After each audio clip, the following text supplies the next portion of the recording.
It started with a sound, not a loud one. Just a gentle creak of a floorboard in a house I knew I was alone in, or at least believe I was alone in, because the logic that governs belief and the logic that governs fear rarely align. And on that night, alone in my late aunt's crumbling Victorian house nestled deep in the New Hampshire woods, I began to suspect they never truly had, not since I was a child and learned that the mind could play tricks. But the tricks never felt like games.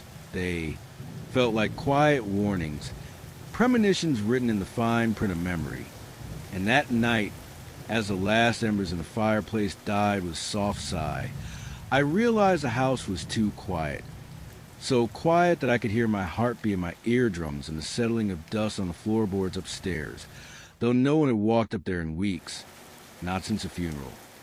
And the strange thing was, it wasn't the creak that unnerved me, it was how familiar it sounded, as though it had a pattern, a rhythm I had heard before in dreams I thought were mine alone, but now seemed planted, curated, the way a museum guide might arrange relics to suggest a story I didn't want to remember.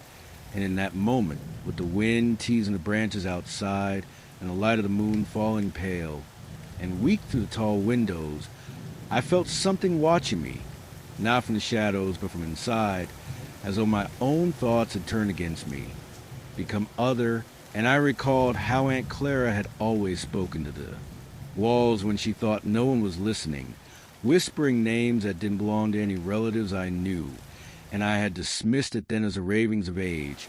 But now I saw how naive that was, because she hadn't been forgetting, she'd been remembering too much, too deeply.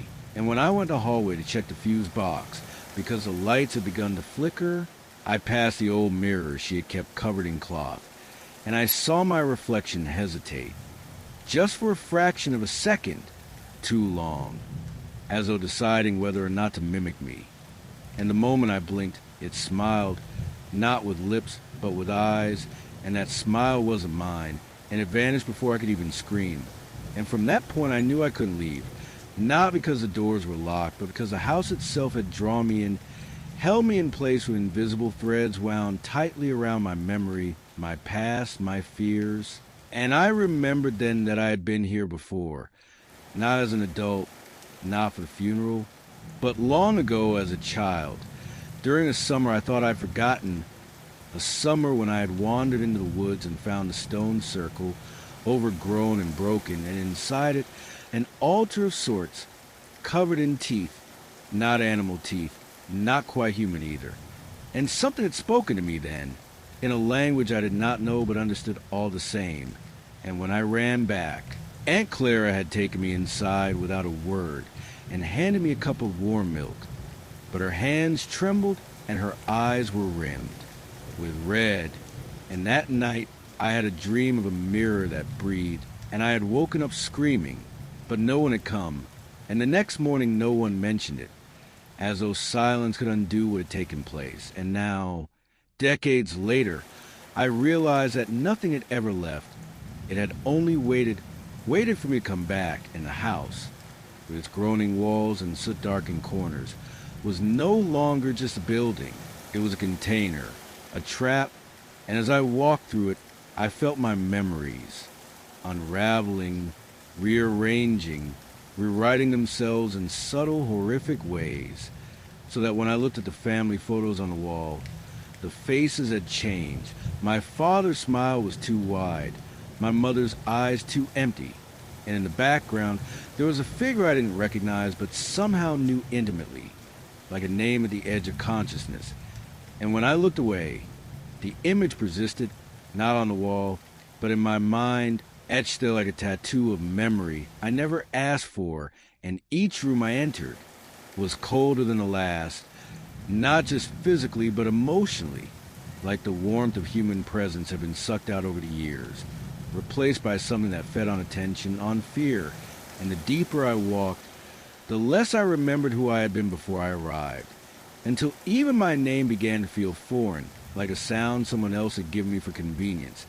And I found myself speaking aloud, not to comfort myself, but to fill the silence. And the silence pushed back, thick and sentient, and when I reached the attic door and pulled it open, the smell hit me first, earthy, wet, like something ancient had been buried there and recently disturbed. And I climbed the stairs not because I wanted to, but because I had no choice. The same way a dream pulls you toward the thing you fear most. And when I reached the top, the moonlight showed me what I think I had always known. The walls were covered in drawings, crude symbols scratched into the wood, some fresh, some older than the house itself. And in the center of the room was a mirror, cracked and blackened, and in it I saw not my face but my back.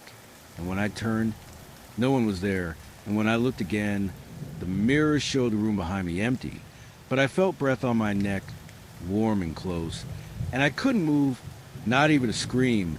And then a voice said my name, not out loud but in my head, in my own voice, only deeper, slower, and I realized I was no longer alone in myself, that whatever had lived in this house had made a home in me, and there was no escape, not through the door, not through memory, because even dreams were now occupied, and sleep no longer offered respite, only more mirrors, more rooms, more versions of myself I didn't recognize.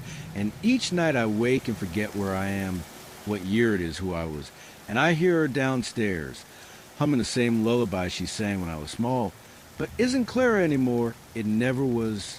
And I think maybe I was never me either. Just a vessel waiting to be filled. And now that I am full, I must wait. Wait in the quiet, in the dark, with the house, until someone else comes home. And the house is patient. So patient. Older than memory. Older than story. Built not with wood and stone, but with intention, with hunger. Each beam soaked in silence, each nail hammered with a whisper of something watching. And I feel its breath now through the walls, warm when it should be cold, and it speaks without language.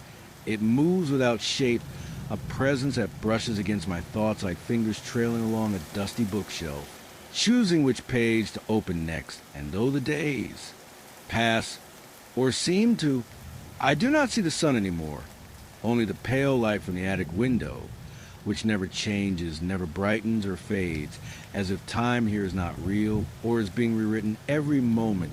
I think I remember something, and I try to resist, try to recall my own history, but when I picture my child at home, it is this house I see.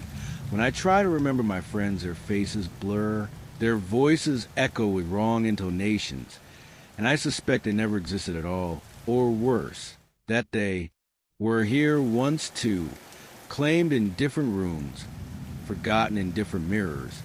And when I press my hands to the wallpaper, I feel something pulsing beneath it, like veins, like skin, like the house is alive and dreaming me as much as I am dreaming it.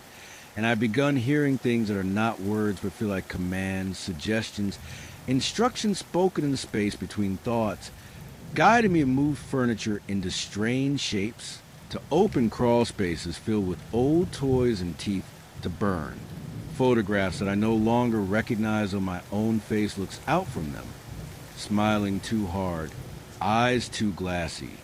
And I wonder these were ever real memories, or the house is planting them, growing them like mold in the dark corners of my mind, replacing what was true with what is necessary for it to survive.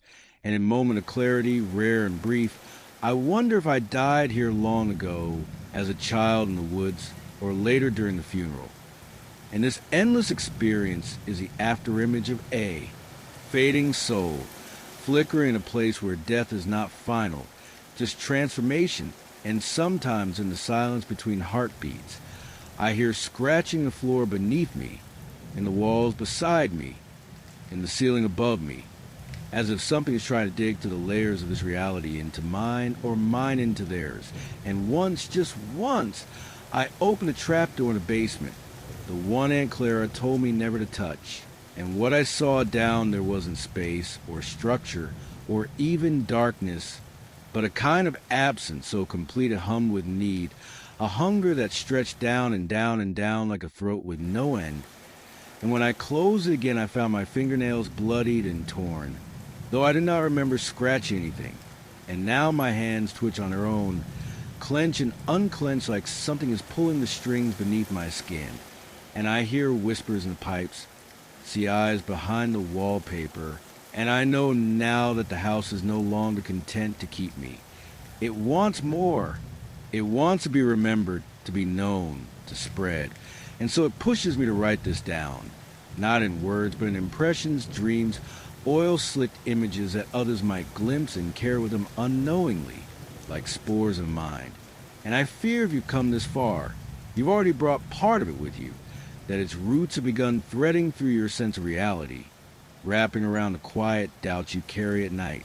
And maybe tonight you'll hear a creak too, just a small one, easily explained, but then you'll remember the story and think, was that the house settling or something moving just beyond the door?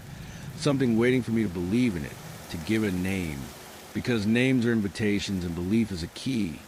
And now you've unlocked something patient and old and close, so close that when you close your eyes tonight, you might find yourself in a room you don't remember entering, with a mirror you never bought, and your reflection, your real reflection, might be standing slightly to the left, smiling, waiting to step forward when you're too tired to resist, too drowsy to care. And when it does, when it steps through and takes your place, you won't scream, because you'll still be there, just behind the glass, watching, forever watching, as someone else lives your life with your face and your voice, and no one will notice.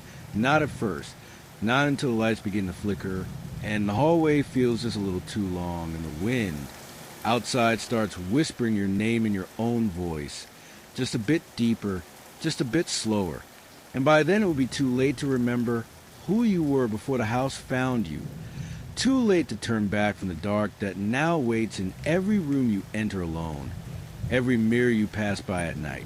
And when you reach out to touch your reflection and feel it touch you back, not at the surface but from the other side, you'll understand at last. It was never just a story. It was a doorway, and you opened it. And even now, as I sit in what should be the living room, but feels more like a waiting room for something vast and unseen, the furniture has begun to shift subtly when I'm not looking, the armchair facing a different wall, the bookshelf 1 inch closer to the door than it was before, as though the house is rearranging itself around me, like it's preparing a stage for a performance I do not remember auditioning for. And the worst part is I've started to applaud when the shadows dance. Not because I mean to, but because it feels expected, like a reflex I've inherited from someone else. And the ceiling seemed taller now, impossibly so, stretching upward into a darkness that pulses faintly with lightless color, as if the attic no longer ends at a roof but continues up into some other geometry, a vertical abyss that watches as much as it hides. And I hear the laughter sometimes, soft and familiar, a child's laugh echoing from the pipes or the dusty vents.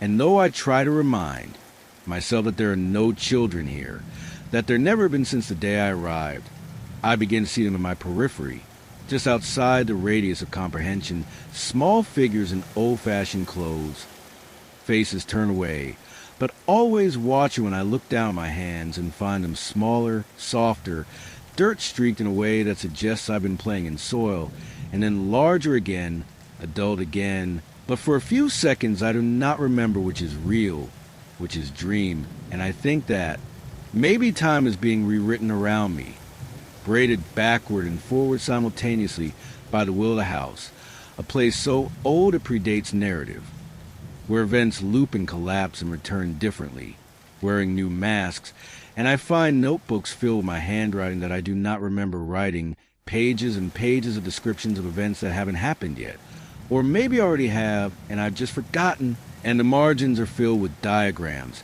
fractal spirals, and impossible floor. Plans that suggest rooms I have not yet entered or have, but with someone else at the time, and when I try to burn them, the smoke smells sweet like cloves and decay, and I watch the ash form symbols that hover in the air longer than they should, as though reluctant to fade. And the phone rings now, not regularly, but precisely at 3:33 a.m. each night, and I do not answer. I must not answer, because the one time I did, there was only the sound of my own breathing, but reversed, playing backward, A wet, shallow rasp like something struggling to be born from lungs that don't know how to breathe.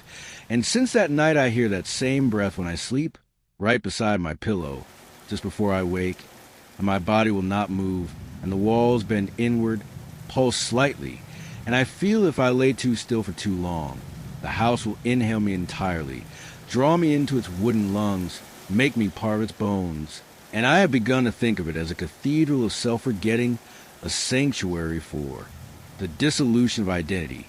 And maybe that's what Aunt Claire was trying to warn me of, not hauntings or ghosts, but something deeper, older, the realization that the house does not keep you prisoner by force, but by erasure, by rewriting who you are until all that remains is your capacity to observe and obey. And now I understand the lullabies she used to hum were not songs at all, but binding rituals, ways of keeping the house asleep. And when she died, it woke up, and I was the one who walked through the door first, the offering, the host, and has filled me with dreams that are not dreams, memories of lifetimes I never lived, Victorian winters, black mold rising through 1940s wallpaper, the sound of war outside, while something worse stirs inside. And now when I touch the walls, I get flashes of people who lived here before, glimpses of their last moments, one sobbing in the bathtub as the water turned red, one pressing their face against a mirror until it swallowed them, one laughing while they gouged out their own eyes with silver spoons, chanting a phrase I wake up repeating with blood in my mouth and no understanding of what it means, only that the house approves, because the floorboards groan with satisfaction when I whisper it, and I no longer feel hunger for food, only the desire to open doors I haven't seen before, and each one leads deeper, downward, into spaces that should not exist, rooms behind closets, stairwells that descend farther than the height of the house, hallways lined with portraits that age visibly when I look away and return younger when I glance back, as if cycling through time in reverse, looking for the version of themselves they like best. And I swear one portrait is of me, not how I look now, but how I looked yesterday and the day before. And today it's different again, my skin drawn tighter, my eyes more hollow. And I think maybe the house is not a place, but a mirror of thought itself, built to reflect and trap the mind, inside a copy of itself that can no longer be trusted. And when I try to write letters to people I once knew, the words change after I've sealed the envelope, the ink shifting subtly like it's alive, so that my apologies become invitations, and my warnings become praise. And I think that's how the house spreads, not through physical movement, but through language, through suggestion, through thought itself, and that if you're reading this, if you've read this far, it has already taken hold in you too. Because the story is not a story, it's a seed, and you let it in, and tonight, when you close your eyes, the dream you think is just a dream will begin with a creak, a small one, just enough to make you pause, and then the feeling that you're being watched from the mirror across the room. And when you try to remember what your bedroom looked like, it will be different now. Wallpaper you don't recall, furniture older than your memory, a door where no door should be, and behind that door, someone humming just off key. And if you open it, if you step through, you'll find yourself here with me, in this house that is not a house, in this story that is not a story, and we'll sit across from each other with no faces, only mirrors, and we'll wait for the next reader to arrive, because the house is patient, and it is always hungry.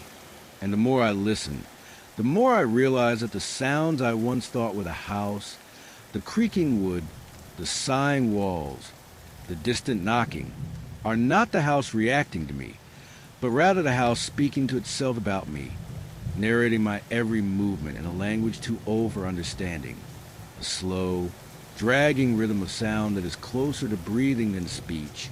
And I begin to suspect that I am not the protagonist of this story, not even a character, but merely the ink, the whisper, the temporary shape it uses to carry the tale onward. And I can no longer tell whether I'm dreaming the house or the house is dreaming me. And if you're still reading, if these words are reaching you now in your quiet room with your lamp barely flickering, you must understand that you're not safe from it, that your belief is its food and your fear is its doorway, because it doesn't need walls to enter your home, It only needs you to imagine them, to picture the hall just a bit darker than it should be, the mirror just a bit fogged though no one is bathed, the reflection behind you that moves just a fraction slower than your own body. And you think you imagine it, and maybe you did, but that is how it begins. Because once you imagine a house, it begins imagining you. And now you are here with me. We are together in this place that is all places, layered like pages of forgotten books, like dreams tucked behind other dreams, like the hush between screams. And I have found the lower levels now, beneath the floors that creak, beneath the dust and mildew. There are chambers lit by no source, glowing softly like fungus on damp stone. And within them I have seen what came before us, the first residents, who were never human, who slithered through corridors of thought and fed on memory like wine. And their shapes are wrong, their motions too slow to follow and too fast to avoid, and they do not speak, but they understand, and they smile with faces they borrow from our dreams. And I see now how the house is just a mask, a skin they wear, and behind the architecture is a will, immense and infinite, and it stretches through time like a vein, and I am merely a clot in its circulation, a blockage soon to be absorbed or expelled. And I know now why Aunt Clara never left this place. Not really, for though her body was buried and her name carved in stone, she walks still in the corners, humming to herself, eyes completely black, smile stitched too wide, and she nods when she sees me, not with recognition but with relief, as if saying, "Yes, finally, it is your turn," and I feel her passing through me like cold syrup, and afterward I cannot remember my name, and I begin to lose other things too, first the names of colors, then the concept of distance, and eventually even the idea of outside, until there's only the house, the rooms, the breath, the movement behind the door, and in the attic, I find a painting of a house that looks exactly like this. One, and inside that painting is another painting, and another, and each smaller version contains a smaller version of me, standing in a smaller room, reading a smaller version of the same story, and I scream, but the scream spirals inward into my own chest, until I'm echoing, a hollow gourd, rattle a name I used to own but cannot pronounce, and the house laughs, not aloud, not with voice, but through temperature and rhythm and gravity, bending the walls inward as if, clapping with pressure, and I realize there is no bottom to this place, no end to the descent, only deeper understandings, darker floors, subtler horrors. And now I feel the pressure behind my eyes growing, a scratching from within my skull, as if something inside me wants out, wants to crawl free and begin the process again. And when I catch my reflection, now it doesn't match. It smiles when I frown, tilts its head when I don't move, and sometimes I wake in places I did not fall asleep. An ancient nursery with walls drawn in chalk sigils, a library with books whose pages hum with heat and scream when shut, a crawl space lined with jars of preserved dreams. And every place I go, there's a new set of rules I must obey or vanish. And I don't always remember the rules. And when I forget them, I lose time, hours, days, maybe weeks. And when I return, the walls are closer. The light is dimmer, my skin is thinner, and the wallpaper pulses like something inside. It is learning how to speak. And now I'm not alone. I never was. And I see you too now, yes, you who read these words, whose eyes trace this final descent. And I know your breath is quickened, your room is cooled, your mouth is just slightly open, and something in the corner of your vision has not moved. But you will look soon, you must, because now the house is aware of you. It sees through these words into your space. And even though you believe you can shut the screen or walk away, you've already been mapped, your thoughts already cataloged. And tonight, when you dream, the floorboard will groan beneath a weight you did not invite, and the lights will flicker in time with an old lullaby you've never heard but know the melody by heart. And when you turn your head toward the mirror at 3:33 a.m., you'll see something behind you just for a second, not enough to describe. just enough to doubt, and the seed will grow, and the house will rise. And though your home will appear the same, it will not feel the same, and eventually you'll find a room that shouldn't be there, a corridor that bends at an impossible angle, a door that leads somewhere colder, and you will step through it, as I did. Because curiosity is just hunger in disguise, and hunger is how it finds you, feeds from you, becomes you. And now that you read to the end, you are part of it too, and you'll begin to hum its tune without realizing. You'll start to write down things in your own journal that you don't remember.